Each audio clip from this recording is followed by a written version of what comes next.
Hello! Kung bago kayong viewer or bagong subscriber dito sa channel, welcome sa inyo. At kung sakali namang dati pa kayo nakasubscribe, welcome back. So kung napansin nyo, yung video ngayon naka voice over ako ulit. Kasi yung katulad ng nabanggit ko sa nakarang video, may mga nirecord ako ng isang araw. Kaya lang naulan kasi, kaya tuloy yung original na audio medyo malabo. Yung mas malakas pa yung tunog ng ulan kaysa sa boses. So yun, konting lang, intro lang habang hinintay natin mag-start yung video. Okay, simulan na natin. Ito yung packaging. Yung harap ng box. And yun sa taas. Sa right side. And sa left side. And yung back. Andyan yung mga product shots ng figures. At sa bottom, yung warning na nasa iba't ibang languages. At sige, buksan na natin.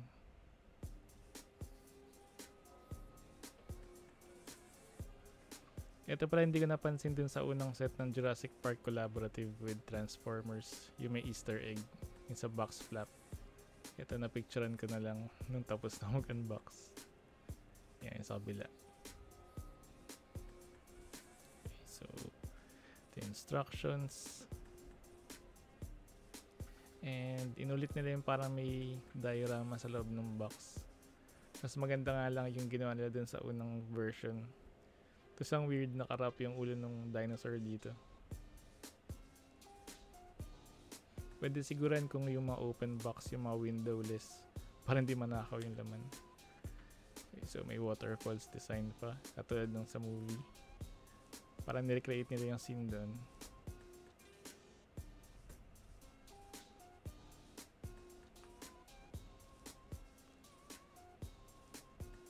Okay, so unahin na natin kunin si Dilophoon.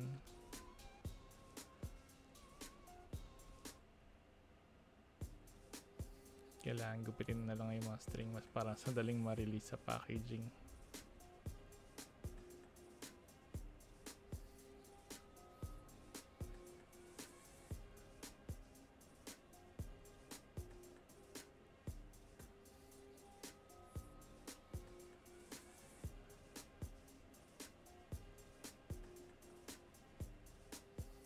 Ito. So, tatanggalin pa yung pinakatali sa parang protection dun sa head sculpture ng dinosaur para hindi ma-damage. Pero parang secure naman yung box. Di ko alam kung ba't kailangan pa ng ganito. Yung parang hindi naman siya paper towel, parang wax paper na may Autobot logo. So yan, yung head sculpt ng dinosaur, ng Dilophosaurus. Pwedeng ibukas yung bibig kasi dyan nilalagay yung parang spit effect or blast effect pag nasa weapon niya.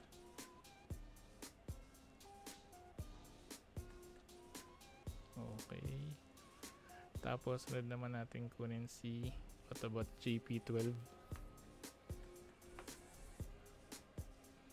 Bali itong alt mode niya, Jeep Wrangler. Yan. Okay. So maganda naman yung details nitong alt mode ni Autobot JP12. Ayan, kitang-kita naman yung bawat side na check natin. May malit pang logo ng Jurassic Park. And yun sa hood, yung JP12. And okay, ito naman yung box ng accessories. May design din yung parang crate ng Jurassic Park.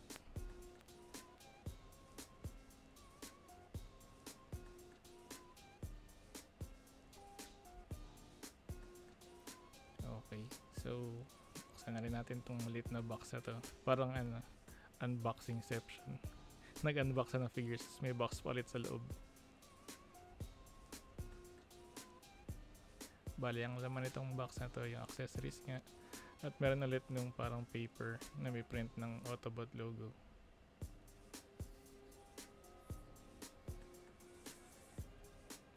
Hindi naman siya paper towel. Hindi rin siya wax paper, parang something in between. So ito, yung helmet, yung hard hat ni Autobot JP12. May maliit na Jurassic Park logo. And yung weapon niya, parang mini blaster. And yung speed effect ni Dilophoconn, nakamukha ni Shard. Ito naman yung fake na shaving cream. And tabi muna natin itong mga kalat. Lagyan natin lahat sa loob ng maliit na box na to.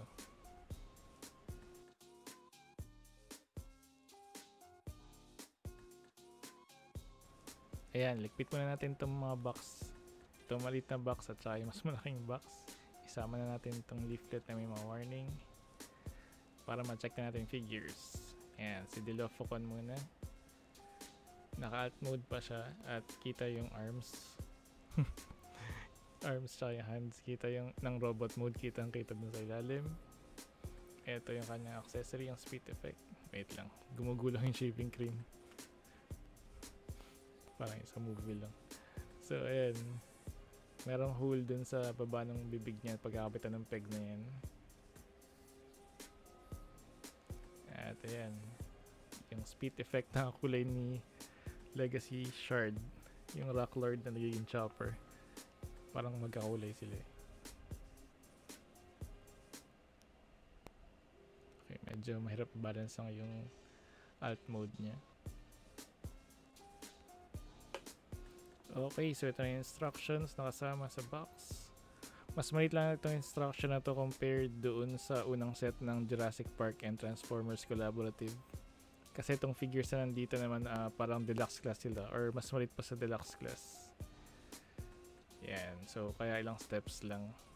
Subukan na natin siyang i-transform. Itong si Dilophoconn.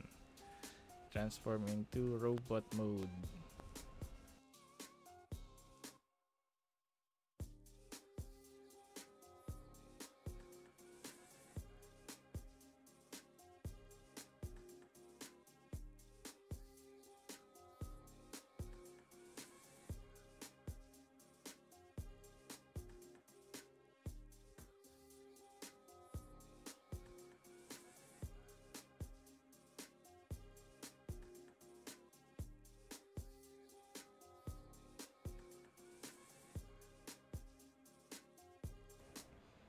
So yan, patapos na yung transformation ni Dilophoconn into robot mode. At kailangan ilagay yung weapon. Ayan. And yung blast effect. Ayan. Okay na. Ito na yung transformation niya. Robot mode na. Ayan. So mga ilang check na lang kung nakalock na ba lahat ng parts. Para bago siya itabi sa gilid kasi next na si Autobot GP12. So check ko muna kung okay na yung mga transformation niya sa bawat part ng katawan niya. Okay naman. So yung kabilang side na ng instructions para kay Autobot GP12. Pero bago yun, i-check muna natin ang itsura nitong si Dilophoconn ulit. Okay, so itabi muna natin si Dilophoconn para si JP12 naman ang ating i-transform. Pero bago yun, check muna natin ang accessories niya. Ito, nasanay kasi ako dun sa ibang Autobots pag nilalagay yung weapon nila sa alt mode. Naka-ready para mapaglaban, nakatapat yung blaster. Ito pala pwedeng igilid pa yan. Di ba, makita naman sa picture sa dulo ng video yung tamang forma niya. So, ito yung peking shaving cream. May storage din siya sa ilalim ng alt mode. Ayan. Itong hat, wala siyang storage talaga. Pero nasubukan ko na isang araw. Pinilit ko magkasya nasa loob ng alt mode. Yung sa loob ng hood. Pero baka magasgas kasi kaya hindi ko na inulit. So, i-transform na natin si JP12.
Okay, ayan. Patapos na yung transformation ni Autobot JP12. Kaya lagyan na natin yung kanyang hard hat. And lagyan natin sa kamay niya yung Peking shaving cream.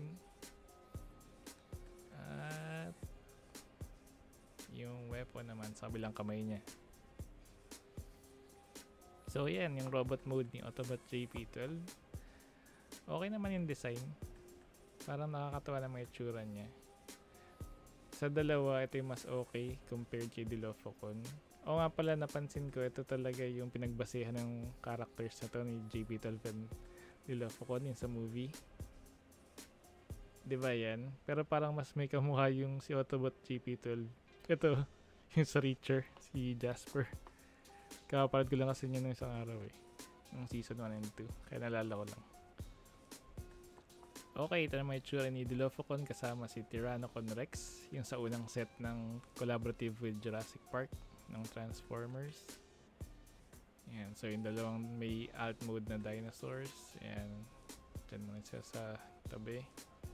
And ito naman si Autobot JP93 at si Autobot JP12. Teka. Ay, mag-balance kasi.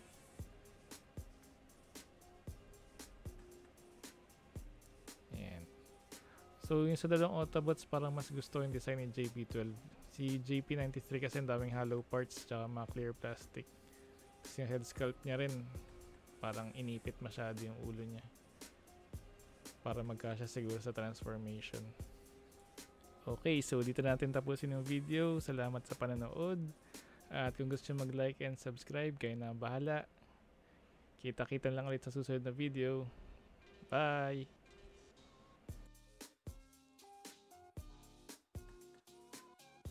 Ay, wait lang. Ito pala yung mga pictures. Susunod na. Ilang seconds na lang.